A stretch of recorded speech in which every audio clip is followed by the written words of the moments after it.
बुधवारी दुपारी पुण्यातील हिंजवडी परिसरात एका टेम्पो ट्रॅव्हलरला भीषण आग लागली। योमा ग्राफिक्स कंपनीमधील कर्मचाऱ्यांना ने-आण करणाऱ्या टेम्पो ट्रॅव्हलरमध्ये 10 कर्मचारी प्रवास करत होते।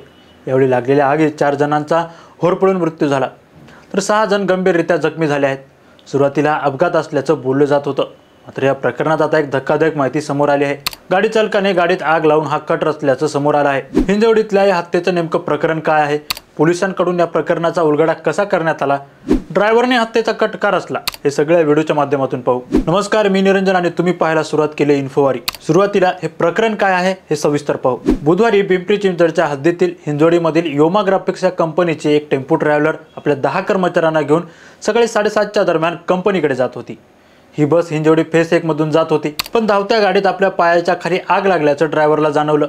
आग लागल्याचं समजताच ड्रायव्हर आणि पुढच्या सीटवर बसलेले काही लोक यांनी पुढच्या दरवाजातून उड्या मारल्या, मात्र मागे बसलेल्या 4 जणांना बाहेर पडता आलं नाही। बसमध्ये लागलेली आग एवढी भीषण होती की त्या 4 कर्मचाऱ्यांचा होरपळून मृत्यू झाला।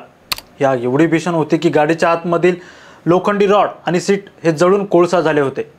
हिंजवडी पोलीस ठाण्याचे वरिष्ठ पोलीस निरीक्षक यांनी या संपूर्ण घटनेचा घटनाक्रम सांगितला। पत्रकार परिषदेमध्ये त्यांनी सांगितलं की बुधवारी बस सकाळी 7:30च्या दरम्यान याच्या एक कार्यालयाजवळ आली होती। तेवढ्यात आग लागल्याची माहिती पोलिसांना मिळाली। योमा ग्राफिक्स या कंपनीची टेम्पो ट्रॅव्हलर इंजिनमध्ये बिघाड झाला असं सांगण्यात आलं। गाडीच्या पुढच्या भागात लागलेली आग हळूहळू मागच्या बाजूस पसरली, त्यामुळे बसमध्ये अडकलेल्या 4 कर्मचाऱ्यांना आपले प्राण गमवावे लागले। या सर्व प्रकरणानंतर IT कंपन्यांमध्ये काम करणाऱ्या अनेक कर्मचाऱ्यांच्या संघटना आता आक्रमक झाल्या आहेत। कर्मचाऱ्यांची ने-आण करणाऱ्या सर्व वाहनांचा आता सेफ्टी ऑडिट करण्यात यावं अशी मागणी करण्यात येते। पोलीस उपायुक्त विशाल गायकवाड यांनी सांगितले की बसला लागलेली आग शॉर्ट सर्किटमुळे लागली। या लागलेल्या आगीत ड्रायव्हरचा पाय सुद्धा भाजला आहे। ड्रायव्हरने गाडीतून उडी मारली, नियंत्रण गमावलेली गाडी डिवायडरवर जाऊन आदळली आणि गाडीला मोठ्या प्रमाणात आग लागली। आग लागल्यानंतर पुढे बसलेल्या कर्मचाऱ्यांनी चालत्या गाडीतून उड्या मारल्या, मात्र गाडीच्या मागच्या बाजूस बसलेल्या कर्मचाऱ्यांना दरवाजा लॉक झाल्यामुळे गाडीतून बाहेर पडणं शक्य झालं नाही। यामुळे मध्येच अडकून त्यांचा मृत्यू झाल्याचं पोलिसांनी सांगितलं। पण गुरुवारी या प्रकरणाला खळबळजनक आणि धक्कादायक वळण लागलं।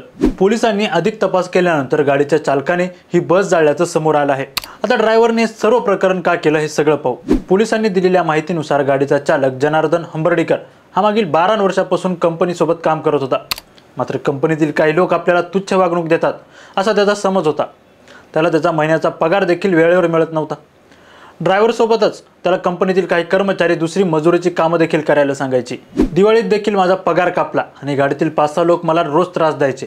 रोज प्रवासात माझ्या काही लोकांसोबत नेहमी वाद व्हायचा आणि ह्याच रागातून आपण त्यांचा खून करण्याचा कट रचल्याचं जनार्दन हंबर्डीकर याने पोलीस चौकशीत कबूल केल्याचं बोललं जात आहे आणि आपल्याला याच गोष्टीचा राग आला, या रागातून आपण हे सर्व केलं असं स्पष्ट झालं आहे। आरोपी जनार्दन हंबर्डीकर यांनी आदल्या दिवशी ज्वालाघरी रसायन हे आणून ठेवलं होतं आणि दुसऱ्या दिवशी म्हणजे घटनेच्या दिवशी त्याने बस हिंजवडीजवळ येताच चिंध्या पेटून केमिकलमध्ये टाकल्या आणि भीषण आग लागली। ड्रायव्हर जनार्दन सध्या जखमी आहे, म्हणून त्याच्यावर उपचार सुरू आहेत। आता जनार्दनचा राग नेमका कुणावर होता, तो बोलतोय ते सगळं खरं आहे का, हे पाहणं देखील तेवढंच महत्त्वाचं ठरणार आहे।